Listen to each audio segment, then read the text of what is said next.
Dear students, topic for this section is levels of testing. So there are 3 levels of testing: unit testing, integration testing and system testing.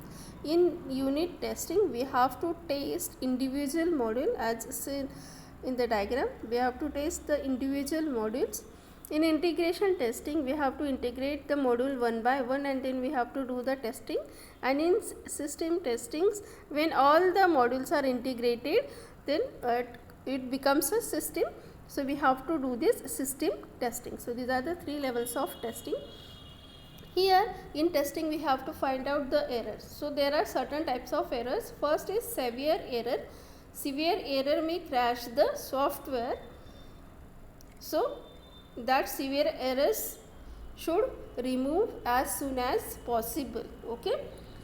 Second type of error may be ignored, means they are ignored and they can remove in the next phase because that they are not severe.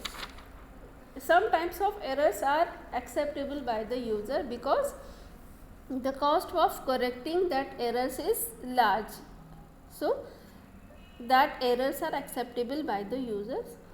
Number of other activities are also carried out along with the testing, like documentation, then product modification, discussion with the customer. So all these things are parallelly going on in the testing phase. So we will see this testing one by one. First is unit testing. Unit testing means it is a process that taking a module and running it in isolation from the rest of the software modules. Okay, so here we have given some test cases and we have to test our module according to the test cases and we have to observe the actual and expected output. Okay, so there are number of advantages of this unit testing. First is the size of a single module is small enough that we can locate an error easily. Okay. Second is this module is small enough that we can attempt to test it in some demonstrably exhaustive fashion. Exhaustive fashion means we can check every statement and each and every part of the module. Third is confusing interaction of multiple errors in widely different parts of the softwares are eliminated. Means in the integration testing, as we are integrating the modules, the module may call another module and parameters are passed.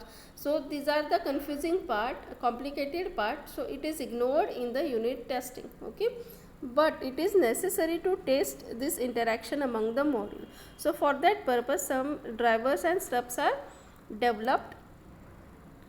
The code for the driver as well as stubs are developed. Stubs means the module which is called by the test module. This is your test module and stubs are the module which is called by the test module and driver is the module which calls the test module. So here the override code is developed for driver and stub, that is called as the marks scaffolding.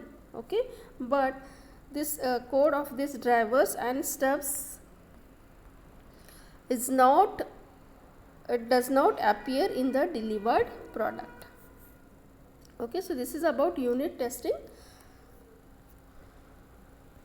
In the next section we will see integration and system testing.